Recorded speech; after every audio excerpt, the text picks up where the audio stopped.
இருக்கீங்களா? Third year students யாராவது இருந்தீங்கன்னா வேடசந்தூரில் ஒரு ஸ்கில் டெவலப்மெண்ட் சென்டர் ஒன்று ஓப்பன் பண்ணியிருக்கோம் நம்ம. அது எம்ப்ளாய்மெண்ட்டுக்கான சென்டர் தான். எம்ப்ளாய்மெண்ட்டுக்கு முன்னாடி ஒரு 15 நாள் வந்து ஒரு கோர்ஸ் நடத்துவாங்க. அந்த கோர்ஸ் வந்து ரொம்ப முக்கியமான கோர்ஸு. அது வந்து சேம்பர் ஆஃப் இந்தியன் இண்டஸ்ட்ரி டெல்லியிலேருந்து கோஆர்டினேட் பண்ணி நம்ம பண்ணியிருக்கோம். அவங்க வந்து ஒரே ஒரு சென்டர் வந்து சென்னையில் நடத்திட்டு இருக்காங்க. அதுக்கப்புறம் 2வது சென்டர் தமிழ்நாட்டிலே வேடசந்தூர் தான் வந்திருக்கு. இந்தியாவில் ஒரு எம்பிஏ பண்ணுற ஃபஸ்ட் இனிஷியேட்டிவே இதுதான். அந்த சென்டர் வந்து நாங்கள் பண்ணி 1200 பேரை ட்ரெயின் பண்ணியிருக்காங்கன்னு நினைக்கிறேன். மோஸ்ட்லி எல்லாம் வந்து வேடசந்தூர் காலேஜ், ஒட்டஞ்சத்திர காலேஜ், அந்த மாதிரி லோக்கல் ஏரியா பசங்க போயிருப்பாங்கன்னு நினைக்கிறேன். ஆனால் ஜாப் ஃபேர் நடத்துனாங்க. ஜாப் ஃபேர் வந்து எவ்வளோ பேர் போயிருந்தா 394 பேர் கலந்துட்டாங்க. அதில் 83 பேர் வேலைக்கு சேர்த்தாங்க. அது ஜாப் ஃபேரும் அங்கேயே நடத்துது. அதனால நீங்கள் அதில் வந்து நிறைய பேர் அந்த 15 நாள் கோர்ஸ் இல்லாமல் வந்தவங்க, 15 நாள் கோர்ஸ் இருக்கிறது வந்தவங்க கொஞ்சம் பேர் இருப்பாங்க. அதனால் தேர்ட் இயர் முடிச்சிட்டிங்க அப்படின்னா அந்த கோர்ஸ் வந்து ஃப்ரீ. வேடசந்தூர் யூனியன் ஆஃபீஸோட பேக் சைடில் இருக்குது அந்த சென்டர். நல்ல ஸ்பேஸ் இருக்கும். அதை வந்து ரெஜிஸ்டர் பண்ணணும். ஏன்னா நிறைய பேர் குவியறதுனால அவங்களால ஒரே நேரத்தில் அவ்வளோ பேர் டீல் பண்ண முடியல. அதனால் நீங்கள் தேர்ட் இயர் படிக்கிறீங்கன்னா ரெஜிஸ்டர் பண்ணி வச்சுட்டு அப்புறம் அந்த ரெஜிஸ்ட்ரேஷன் அடிப்படையில் யார் முன்னாடி ரெஜிஸ்டர் பண்ணியிருக்கீங்களோ கூப்பிடுவாங்க. அது போங்க. நீங்கள் அந்த ஜாப் ஃபேருக்காவது நீங்கள் வேலைக்கு போகணும் கிடையாது. ஆனால் அந்த 15 நாள் ட்ரைனிங் வந்து ரொம்ப உங்களுக்கு யூஸ்ஃபுல்லாக இருக்கும். அது வந்து பேசிக்காக சொல்லுவாங்க. எப்படி வந்து நீங்கள் என்ன படிச்சிருக்கீங்க, உள்ள உங்கள் பேஷன் என்ன, அதுக்கு என்ன ஜாப் கிடைக்கும், என்ன வேலை கிடைக்கும், அதுக்கு எப்படி ப்ரிப்பேர் பண்ணுறது, இன்டர்வியூ எப்படி அட்டெண்ட் பண்ணுறது, எப்படி ட்ரெஸ் பண்ணுறது, எப்படி உட்காருறது, எப்படி பேசுறது, எந்த மாதிரி பேசுறது, எந்த மாதிரி கேள்விகள் கேட்பாங்க. அந்த மாதிரி அந்த 15 நாள் கேப்பில் இப்போ நிறைய பேர் பேச மாட்டீங்க. பிள்ளைங்க பேசுகிறீங்க, பசங்க சுத்தமாக பேசுறது இல்லை. ஃபஸ்ட் இயர் செகண்ட் இயர் வந்துட்டாங்கன்னா அதெல்லாம் வந்து அந்த ஐஸ் பிரேக் பண்ணிடுவாங்க. அந்த 15 நாளில் உங்களுக்கு நிறையா கான்வர்சேஷன்ஸ் இருக்கும்.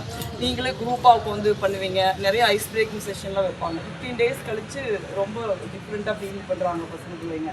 நான் ஐ ஹேட் ஒரு 2 பேட்ச் மட்டும் ஐ ஹேட் டிஸ்கஷன் விட்டேன். அந்த நடந்ததுக்கப்புறம் அவங்க என்ன ஃபீல் பண்ணுறாங்கன்னு சொல்லிட்டு. அவங்க வர்றதுக்கு முன்னையும் வர்றதுக்கப்புறம் நிறைய டிஃப்ரென்ஸ் இருக்குதுன்னு சொல்கிறாங்க. அதை வந்து அடுத்து வந்து மனப்பாடம் பண்ணுறோம் நம்ம. இப்போ இந்த வேடசந்தூர் முடிச்சாச்சு. அதுக்கப்புறம் மணப்பாறை, விராலிமலை, எல்லாமே பண்ணுது. 2வது மணப்பாறை இன்னும் கொஞ்சம் பெருசாக பண்ணுது. எனக்கு ஏதோ 2 ஏக்கர் இருக்காங்க. அதனால் அது கொஞ்சம் பெருசாக பண்ணலான்னு பிளான் பண்ணிட்டுருக்கேன். அதனால் அது வரைக்கும் எல்லாம் வந்து நிறைய பேர் வராங்க. தேனி, விழுப்புரம், மதுரை அந்த மாதிரிலாம் வந்து உட்காந்துருக்காங்க. அதை பார்த்தா நீங்கள் நிறைய கோயம்புத்தூர், ஊட்டி அந்த மாதிரி நிறைய பிள்ளைங்க பசங்க போய் படிப்புக்குங்க. அதனால் நீங்கள் மற்றவங்களுக்கு இப்போ இல்லை இவ்வளோ பேருக்கு தான் சொல்லுவாங்கன்னு இல்லை. நீங்கள் யாராவது உங்களுக்கு தெரிஞ்சவங்க உங்கள் காலேஜில் நம்ம பிள்ளைங்க பசங்க இருப்பாங்கல்ல, அவங்களுக்கு சொல்லுங்கள். இப்போ அவங்க எவ்வளோ பேருக்கு வேணாலும் ட்ரைனிங் கொடுக்கலாம். கொஞ்சம் ஒரு பீரியாடிக்கலாக கொடுக்க முடியும். இப்போ யாராவது உங்கள் வீட்டில் அண்ணன் தம்பி அக்காரங்க சொந்தக்காரங்க ஃப்ரெண்ட்ஸு ஊரில் அந்த மாதிரி இப்போ யாராவது தேர்ட் இயர் முடிச்சு ஜாப் தேடிக்கோ இருப்பாங்கல்ல, அவங்கள கூட கொஞ்சம் முன்னாடி போக சொல்லலாம். ஏன்னா நிறைய படிக்கிறாங்க, கஷ்டப்பட்டு படிக்கிறீங்க. அந்த வேலை ஒரு பெரிய தலைவலியாக இருக்குது. ஸோ அதனால தான் நம்ம இதை கொண்டு வந்துட்டோம். அதை கொண்டு வந்து பரவாயில்ல, சக்ஸஸ்ஃபுல்லாக இருக்குது. ஃபஸ்ட்டு பிள்ளைங்களுக்கு வந்து நல்ல ஃபீட்பேக் வந்துருக்கு. இப்போ வந்து நாங்கள் எங்கள் வேலை வந்து எல்லாருக்கும் தெரிய வைக்கிறோம். நாமளும் முடிஞ்ச வரைக்கும் தெரிய வைக்கிறோம். ஆனால் கொஞ்சம் அவ்வளோ நம்ம தொகுதி ரொம்ப பெருசாக இருக்கிறதுனால நம்ம இப்போ ஒரு டிஸ்ட்ரிக்ட்னா டக்குன்னு சொல்லிடலாம். 4 டிஸ்ட்ரிக்ட்ங்கிறதுனால எல்லாரும் தெரிய வைக்கிறதுக்கு ஒரு டைம் ஆகுது. அதனால நீங்கள் சொல்லுங்கள். இப்போ காலேஜ் வைஸ் பண்ணலாம்னு வச்சுக்கோங்க. மணப்பாறை காலேஜ் ஃபஸ்ட்டு பண்ணலாம் அப்படின்னு. அதனால அதையும் நீங்கள் சொல்லுங்கள். எல்லாம் நல்லா படிங்க. இது வந்து உங்களுக்கு ஒரு மகிழ்ச்சியான செய்தி என்னென்னா, இந்த செக்கை வேணுங்க. காமராஜர் இந்த செக்கு வந்து காமராஜரோட காசு. இந்த செக்கு வந்து காமராஜரோட அறக்கட்டளையிலேருந்து, காங்கிரஸ் கட்சி அறக்கட்டளையிலேருந்து நம்ம கொடுக்குறாங்க. இந்த காசு எப்படி வந்தது அப்படின்னா, காமராஜர் வந்து ஊராக போவார். ஊராக போகிறப்ப அவங்க எல்லாருக்கும் மக்கள் அவரால் முடிஞ்ச காசெல்லாம் கொடுக்குறாங்க. அந்த காசை கொண்டே அவர் என்னென்னு எண்ணி கூட பார்க்காம ஹிந்து கஸ்தூரி ரங்கன் ஐயர்கிட்ட கொடுத்துட்றாரு. ஐயருக்கு ஒரு நாள் உடம்பு சரியில்லாமல் போகுது. திடீர்னு போகிற கொஞ்சம் வருஷம் கழிச்சு அவர் காமராஜருக்கு கூப்பிட்டு இந்த பணத்தை நீ வாங்கிக்க, எனக்கு உடம்பு சரியில்லாமல் இருக்குது, என்னாலும் தெரியலன்னு சொல்கிறாரு. நீங்கள் பணத்தை வாங்கி நான் என்ன பண்ணிட்டு அதெல்லாம் என்னால் ஒன்றும் பண்ண முடியாது அப்படின்னு நீங்களே ஏதாவது பண்ணுங்கன்னு சொல்லிடுறாங்க. அப்போ ஐயர் வந்து அந்த தேனாம்பேட்டை காமராஜர் அரங்கத்தில் அந்த இடத்த வாங்கலான்னு வாங்குறாரு. கொஞ்சம் காசு பத்தல, அதை வந்து அவர் போட்டு வாங்குறாரு. ஸோ அந்த ட்ரஸ்ட்டு வந்து காமராஜருக்கு தமிழ்நாட்டு மக்கள் கொடுத்த காசு, அதை காமராஜர் தமிழ்நாட்டு மக்களுக்கு திருப்பி கொடுக்குறாரு. அந்த ட்ரஸ்ட்டில் 2 லைன் இருக்குது. எஜுகேஷனுக்கும் ஹெல்த்துக்கு மட்டும்தான் நம்ம ஹெல்ப் பண்ண முடியும். ஸோ அதை வந்து நம்ம தொகுதியில் இருக்கிறவங்களுக்கு நம்ம வாங்கி கொடுக்கணும் அப்படின்னு நிறைய பேர் நம்ம இதுக்கு அப்ளிகேஷன் நம்ம நன்றி அறிவிக்கு மக்கள் குறியீடுக்கு போகிறோம்ல, அப்போ போகிற வருஷம் சொன்னவங்கெல்லாம் கொடுத்தேன். சாமிநாதனுக்கு ரொம்ப தேங்க்ஸ். சாமிநாதன் எங்களுடைய திண்டுக்கல் மேற்கு மாவட்ட காங்கிரஸ் கமிட்டி தலைவர். அவர் திண்டுக்கல் மேற்கு மாவட்ட காங்கிரஸ் கமிட்டி தலைவராக இருந்தால் கூட மற்றவங்க அவர் சம்மந்தமில்லாத மாவட்டங்களில் நம்ம பார்லிமெண்ட் தொகுதியில் போய் கஷ்டப்பட்டு எல்லாம் நெகோஷியேட் பண்ணி அப்புறம் ஃபஸ்ட்டு வாங்கிட்டாங்க. அதுக்கப்புறம் அது அந்த மாதிரி ஆகாதுன்ட்டாங்க. அப்புறம் திருப்பி கொடுத்து அந்த மாதிரி எல்லாரையும் கலெக்ட் பண்ணி வாங்கிட்டு வந்துட்டாங்க. அடுத்த வருஷம் இன்னும் கொஞ்சம் நிறைய பேருக்கு கொடுக்க, இந்த ட்ரஸ்ட் இல்லாமல் வேறு கொஞ்சம் பேருக்கு நிறைய பேருக்கு கொடுக்கணும்னு சொல்லியிருக்கோம். இப்போ தான் என் பிஏ ஒரு ஐடியா சொன்ன, அப்படி உங்கள் ஃபேஸ்புக்கு, ட்விட்டரு, இன்ஸ்டாகிராம்லாம் நல்லா போகுது, அதை மானிட்டைஸ் பண்ணலாம் அப்படின்னு சொல்கிறேன். அப்படி ஒருவேளை அதை மானிட்டைஸ் பண்ணால் அடுத்த டைம் இன்னும் கொஞ்சம் பேருக்கு ஸ்காலர்ஷிப் கொடுக்கலான்னு நினச்சிருக்கோம். அதனால் எல்லாம் நல்லா படிங்க. அதுக்கப்புறம் இந்த மாதிரி ஜாபு இந்த மாதிரி எதுனாலும் நீங்கள் ஆஃபீஸில் ஒரு ரெஜிஸ்ட்ரேஷன் டெஸ்க் வந்து நாங்கள் எலெக்ஷன் முடிஞ்சோடனே ஓப்பன் பண்ணுறோம். எனக்கு உங்களுக்கு வாட்ஸ்அப்பில் கூட ஒரு மெசேஜ் அனுப்பிச்சுருக்கேன் நான். அந்த மாதிரி வேறு எங்கேயாவது ஜாப் ஃபேர் இருக்குது இல்லை ஓப்பனிங் இருக்குது அப்படின்னு சொன்னாங்கனாலும் நாங்கள் உங்களுக்கு அப்பப்போ மெசேஜ் அனுப்புகிறோம். நீங்கள் ஆனால் இந்த 15 days கோர்ஸ் வந்து நீங்கள் அட்டன் பண்ண பாருங்கள். ஸோ வந்து வெரி எக்ஸ்ட்ரீம்லி ஹெல்ப்ஃபுல்லாக இருக்குது. ஏன்னா அவங்க வந்து உங்களுக்கு தெரியும் இல்லைனாலும் நீங்கள் கூகுள் பண்ணி பாருங்கள். சேம்பர் ஆஃப் இந்தியன் இண்டஸ்ட்ரி வந்து இந்தியாவோட பிக்கஸ்ட் பிஸ்னஸ் ஹெட் ஆர்கனைசேஷன் வந்து குளோபலாக அவங்க இயங்குறாங்க. அவங்க ஜாப் வந்து இந்தியா ஃபுல்லாக, தமிழ்நாடு, இந்தியா, உலகெங்கும் வச்சுருக்காங்க. அதே மாதிரி பேரண்ட்ஸ் வந்து அவங்களுக்கு வேலை எங்கே கிடைச்சாலும் அவங்க போயிட்டு போகிறாங்க. நீங்கள் வந்து உள்ளூர்லேயே தான் போகணும் அப்படிலாம் வேலை, நம்ம எல்லோர்லேயும் வேலை கிடைக்கும். ஆனால் அவங்களுடைய விருப்பப்படுற அளவுக்கு அவங்க தகுதிக்கு திறமைக்கும் கிடைச்சா நல்லது, கிடைக்கலனா கொஞ்ச நாள் வெளியில் போய் வேலை செய்ய ஒன்றும் தப்பு கிடையாது. இப்போலாம் நிறைய சேஃப்டி இருக்குது.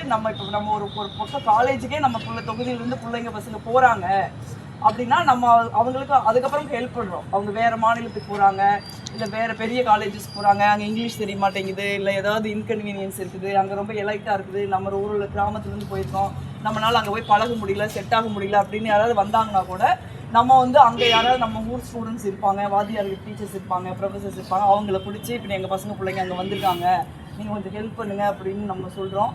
அதுமாதிரி சேஃப்டிக்கு ஏதாவது சேஃப்டி இஷ்யூஸ் இருக்குது அப்படின்னு ஃபோன் பண்ணாங்கனாலும் நம்ம அது வேறு நாடாக இருந்தால் கூட நம்ம எம்பசிக்கு பேசி இந்த மாதிரி எங்கள் பசங்க பிள்ளைங்க அங்கே இருக்காங்க, இந்த மாதிரி இஷ்யூ இருக்குதுன்னு சொல்கிறாங்க, பாஸ்போர்ட் வச்சுட்டாங்க, விசாவில் பிரச்சனை, நீங்கள் உடனே அட்டென்ட் பண்ணுங்கள் அப்படின்னு சொல்லி அந்த மாதிரி எல்லாமே நம்ம பண்ணுறோம். அதனால் வந்து நீங்கள் வெளியூருக்கு அனுப்புறதுக்கு பயக்க வேண்டியதில்லை. எல்லாமே இப்போ எல்லா பெரிய கம்பெனிலையும் சேஃப்டி நார்ம்ஸ் கொண்டு வந்துட்டாங்க. அப்படி ஏதாவது நம்ம பிள்ளைங்க பசங்க வல்னரபிளாக ஃபீல் பண்ணால் கூட நமக்கு உடனே கூப்பிடலாம், நம்ம உடனே அதை அட்ரஸ் பண்ணுவோம். நீங்கள் அதனால் நல்லா படிக்க வைங்க. அவங்களுக்கு எங்கே ஜாப் இருக்குது, ஏன்னா ஃபஸ்ட்டு ஏதோ ஒரு வேலைக்கு போனால் தான் அவங்களுக்கு ஒரு அனுபவம் கிடைக்கும். நல்ல வேலைக்கு போகிற எந்த வேலைக்கு போனாலும் நீ முதல்ல வேலை செஞ்சுருக்கியா அப்படிம்பாங்க. யாராலும் வேலை கொடுத்தா தானே முதல்ல வேலை செய்யலாம். அதனால் அந்த முதல் வேலைக்கு நீங்கள் இங்கே போகலாமா வேணாமான்னு உங்களுடைய அடுத்த வேலைக்கான டிபார்ட்மெண்ட்டாக அது இருந்தால் நம்ம போகலாம். நாங்கள் இங்கேயும் நிறைய இனிஷியேட்டிவ் பண்ண ட்ரை பண்ணிட்டுருக்கோம். மணப்பாறை அந்த ஸ்ரீரங்கம் இதெல்லாம் சிஎம் ரொம்ப நமக்கு நிறைய சிப்காட்டை எக்ஸ்பேண்ட் பண்ணியிருக்காங்க.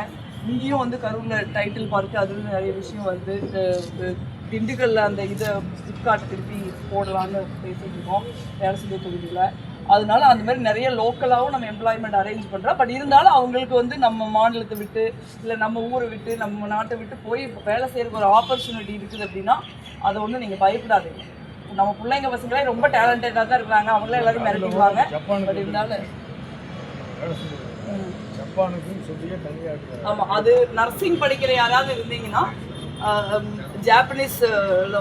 ஜப்பானில் அதுக்கான பயங்கர நீட் இருக்குது. அது ரொம்ப சேஃபான, ரொம்ப நாகரீகமான, ஒரு மரியாதையான, நல்லா பே பண்ணுற ஒரு ஊர் அது. நர்சிங் படிக்கிறவங்களுக்கு அப்படி ஒரு ஆப்பர்ச்சுனிட்டி இருக்குது. படித்து முடித்தவங்க படிக்கிறவங்க ஏன்னா சேம்பர் ஆஃப் இந்தியன் இண்டஸ்ட்ரி தான் அனுப்புகிறாங்க. ஸோ அவங்க தான் பொறுப்பு அந்த சேஃப்டி அது இதுக்கெல்லாம் MOU போட்டு தான் அனுப்புவாங்க. அதனால தான் நம்ம அந்த போராடி இந்தியாவிலேயே வந்து ஒரு MP ஆரம்பிச்சிருக்கிற முதல் சென்டர் நம்ம மெடிக்கல் சென்டர் தான். ரொம்ப பல முறை நடந்ததுனால இப்போ வெரி சக்ஸஸ்ஃபுல். இவ்வளோ ஒரு 3-4 monthஸில் இவ்வளோ சக்ஸஸ் ஆகும் நாங்களே நினைக்கல. அதனால தான் திருச்சி கலெக்டர் ரொம்ப தீவிரமாக நாங்கள் எங்களுக்கு பண்ணுங்கன்னு இடம் பிடிச்சிருக்காரு. திண்டுக்கல் கலெக்டர் ரொம்ப ஹெல்ப்ஃபுல்லாக இருந்தாங்க. இல்லைன்னா அந்த இடம் நம்ம இப்போ தான் MP ஃபண்டில் பணம் கொடுத்துருக்கேன், 70 லட்சம் கட்டிட்டு இருக்காங்க. பட் அதுக்குள்ளே அவர் நமக்கு ஒரு பில்டிங்கு எல்லாமே கொடுத்து பண்ணுறதுனால பண்ணியாச்சு. எல்லாருக்கும் ரொம்ப ஆல் தி பெஸ்ட். செக் வந்து அவங்க காலேஜ் பேரில் தான் இருக்கும். நீங்கள் காலேஜில் கொண்டு போய் கொடுத்தீங்கன்னா அவங்க கலெக்ஷன் போட்டுருவாங்க.